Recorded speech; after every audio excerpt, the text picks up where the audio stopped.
And I mean, he was game, but his Edward Jones advisor talked him out of it. So like the only thing I needed was the account and routing number, and I was like, oh, we're good. Like this is what he wants.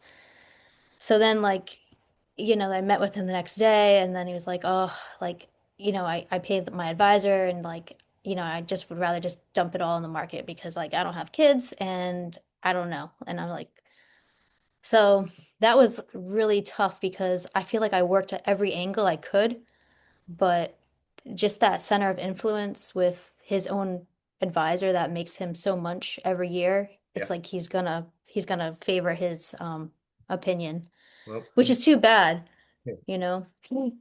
Well, no, the more money that his advisor gets to touch, he gets Yeah. advisory management fees on Oh that. yeah. So Yeah. they're financially incentivized Mm-hmm. to tell them not to get life insurance. They have a Yeah. very, very, very big financial incentive to do it. And Especially Edward Jones. especially Edward, right? And then Yeah. like so what we say is, what's the problem with buying the life insurance and then still giving the rest of the money to Edward Jones? Like Right. what exactly would be the problem? And if he's like, "Well, I'm not married. I don't have wife or kids." Mm-hmm. It's like, "You don't today, You're right. but do you think in any point in your life you're going to have wife and kids?" Mm-hmm. And then you wait for them to answer. And they're going to Yeah, say, he's like, well, I think I can just get it if I need it. And I was like, not always. Like, it's not always available. It goes off of your health. You're 41 right now. If you want to wait till 50, I don't know. It's kind of sketchy. Something could happen. so not only do they not, maybe they don't qualify medically, Right. it's going to cost more money. Yeah, that too. Right. Yeah, I mean, I don't think he really cared about the cost, this guy, but he was more so concerned like, well, I'm young. He kept saying he was really young, which Mm. I don't know if I would really consider 41 young for life insurance because, Well, I his think starting belief is young Yeah. people don't have life insurance. That's a framework yeah, that his starting belief is, right? right. Yeah. If when I think about it, all of my aunts and uncles that Mm-hmm. grew up in the 60s and the 70s, Mm-hmm. 100% of them had life insurance for Mm-hmm. themselves and for their kids right when Yeah. their kids were born. They paid a Yeah. dollar 50 a month or whatever, Mm-hmm. to put 25 to 50,000 on all their kids. And then they Yeah. converted it. If their kids Mm-hmm. didn't die and they went off, they just Mm-hmm. stopped the policy and paid Mm-hmm. it. But everybody thought it was a reasonable cost back in our grandparents' generation. Somewhere Yeah. along the way, we stopped thinking like that as a culture, you know. Yeah, that's true. The thing I'm running into is like the people that probably should have kids or can definitely afford kids don't have kids, and Yeah. the people that maybe probably shouldn't have kids have the most.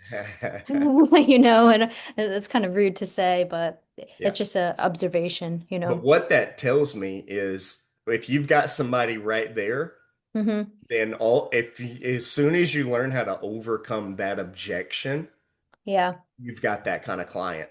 So once again, that's a sales training problem. Yeah. And who knows how many Edward Jones competitors you're going to talk to, right? So Probably a lot.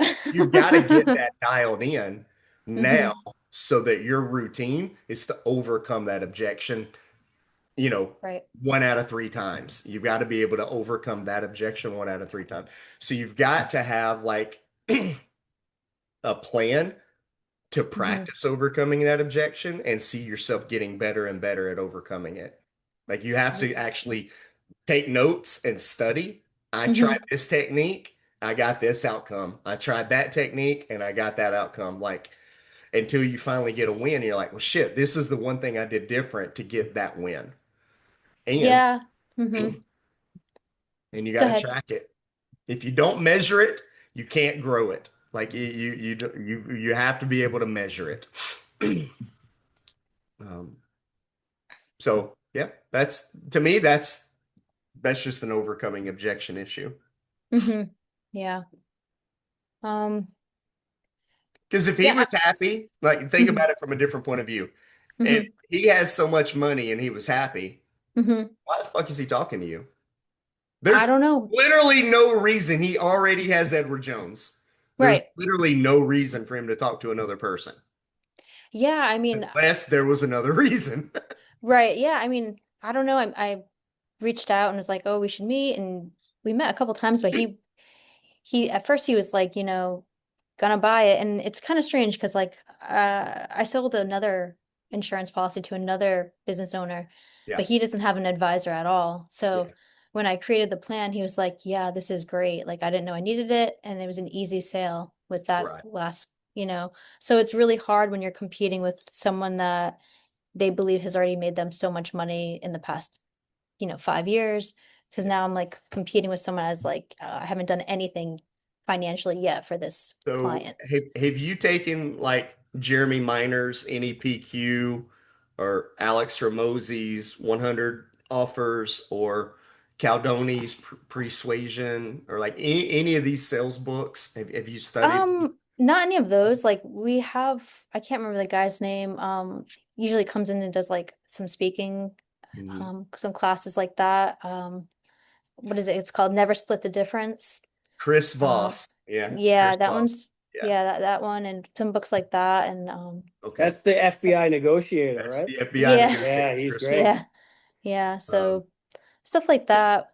Hmm. Um, yeah. so what I would say is if you really do get stuck on it, Hmm. and you feel like you really gave it as much value as you can, what I Hmm. would do since you're under New York Life is Hmm. I would go to the greatest closer that you've got in your upline Yeah. and I would say, "Hey, how do you deal with the Edward Jones money market objections?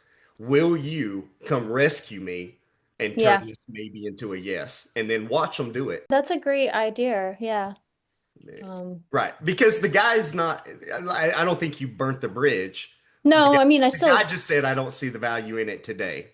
today, yeah. He said, he would give me some referrals to his other entrepreneurial friends that have businesses. Yeah. So, I mean, he's away right now. I think we're just gonna get lunch in maybe a week or two from now. So we'll Well, see. so, so yeah, put the sales thing in place. The one thing that I can do is I can help you as far as like a CRM can help you put that together where it can handle appointments, websites, lead magnet funnels, appointments, confirmations, reminders, Hmm. and I can teach you how to build an AI chatbot to when Hmm. you go and make a social media post and Hmm. somebody likes it or they comment on it, your Right. chatbot takes over the post and turns it into an appointment for you. Like it Okay. does the work for you and like gets people to go to the appointment. All right, I got you. So right now I use Salesforce. Um, I don't know if you're familiar with that to book appointments, like to Yeah, set things up and just put into very my familiar. CRM. I started with Salesforce. Yep. Okay. What do you use now? Is it the one you just created for The one I yourself? created. Yep. Okay. All right, that's nice. Because Salesforce, you're not building a website and No, and and you're not building a lead magnet funnel and you're not building a video sales letter and you're right. tracking your pixel. Yeah, it kind of has to be linked through the email and then stuff like that. Right. Um, I mean, this sounds really good. It's just like, I just need to know if I can do that without having an issue with the company by like making stuff like that. Okay. Um, Only because like I want to go independent, but I want to leave with something. Like Mhm. those licenses Mhm. are important to me because I want to do those rollovers. Yeah. And that's like where I'll see like, okay, like I gave it almost a full year, like get it done. At least I have something like I didn't pay for, like the education and Yeah. the certificate. So So so let me explain a little bit. hmm. So what I think we would work on for you, Hmm. let's assume you came over, right? Let's make an assumption. You came over. The one thing I would begin working on is building you an explainer video that Okay. explains, like it's called a video sales letter video, a Mm. VSL. Okay. And I would create a VSL page where everybody that wants to come work with you can Hmm. watch the video and they like learn exactly what the appointment with you is going to be about.